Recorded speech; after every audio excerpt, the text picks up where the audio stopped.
Out a little bit later this week, I just got back from the Washington-Michigan game. I wasn't planning on going to that game, but a buddy of mine had tickets at the last minute, so I flew in, and that was a great game, great environment, and we're going to get into that.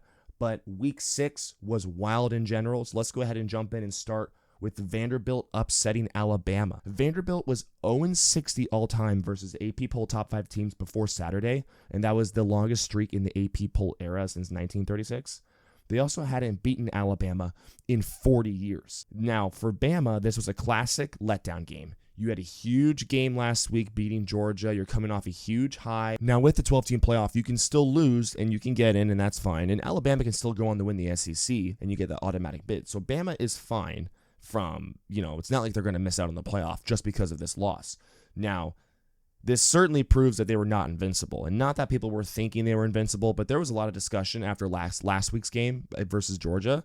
Some people thought that those were the best 2 teams in the country and that could have been a national championship preview. And that's not the case. Georgia, we're not really going to cover them too much, but they were able to pull it out and beat Auburn. Bama, of course, with the one loss to Vanderbilt. So Kalen DeBoer's got to get some things in order. It's your classic letdown game following such a huge win, and so we've seen this happen time and time again, but this is one of the biggest upsets we've ever seen in college football. Let's get into Washington beating Michigan, getting their revenge, the national championship rematch from last year. Great game, great crowd, great environment. For Michigan, their biggest struggle is that they still don't have a quarterback. So they start the year with Davis Warren, right? And then they go to Alex Orji because they couldn't do anything on offense. And at least with Alex Orji, he's not a threat throwing the ball, but the guy can run, or at least he's supposed to run. The problem is Alex was not getting it done. And watching Michigan play and looking at the stats in real time, they had, 15 passing yards halfway through the second quarter or something like that. So Alex Orji, he's just so one-dimensional.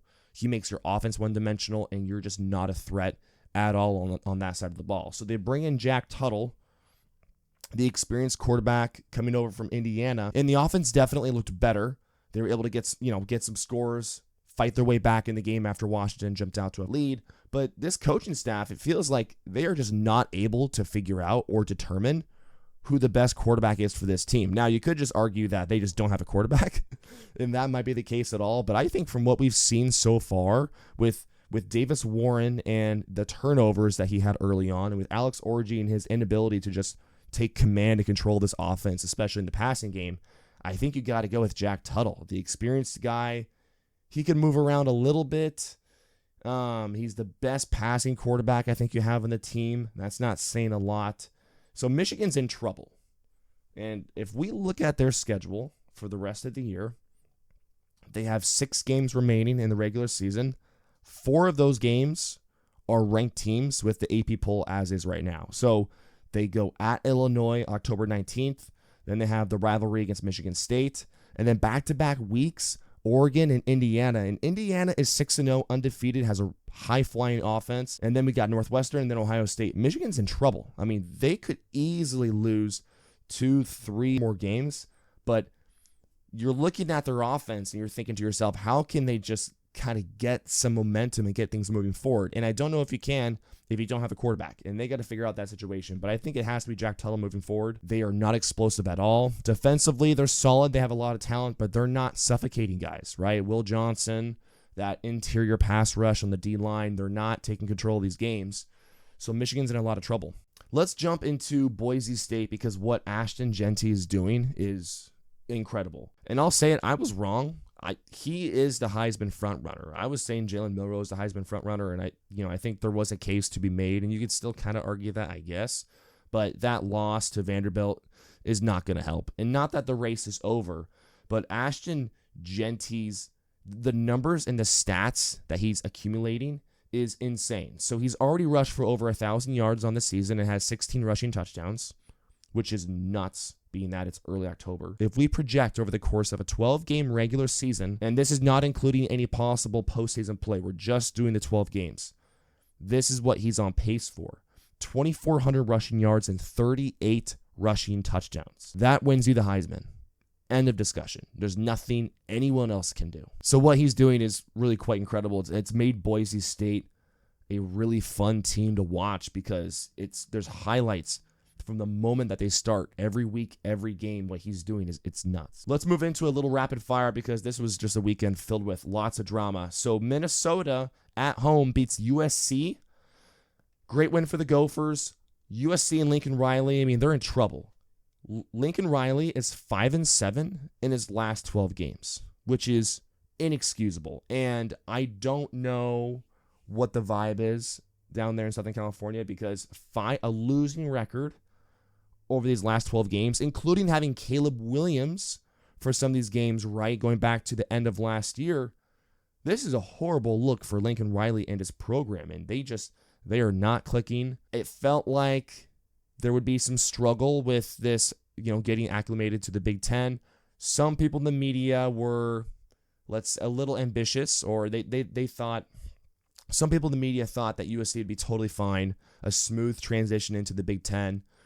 They're saying you don't have to worry about the snow in October if you go to Minnesota, which, yeah, that's true, but this league is much more physical than what the Pac-12 has been. And the Pac-12 was a great conference last year, but this is a different style, different brand of football. And I thought the USCs of the world and UCLAs were going to struggle, especially with a program like USC.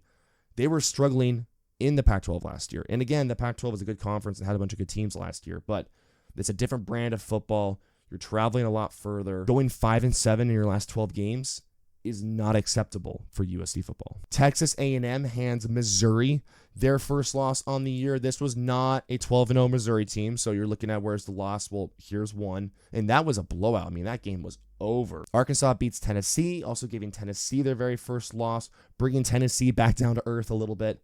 And Miami escaped Cal, which I saw the whole targeting situation, and it looked like that was targeting. I don't know why that wasn't called. That was a great game. Cal is playing some good football right now. Miami continues to just escape in these games, and you can point to the fact that there has been some very suspect officiating that's gone in Miami's favor, and I'm not saying I don't disagree with that, but Miami, undefeated, still in control of the ACC, but you got to keep an eye on Clemson. I think Clemson, they beat Florida State, not that Florida State's anything to hold your hat on, as we know, but you're kind of looking at a clash, collision course possibly in that conference. Clemson's still sneakily under the radar, and they could find themselves in a position to not only compete, but actually win this thing.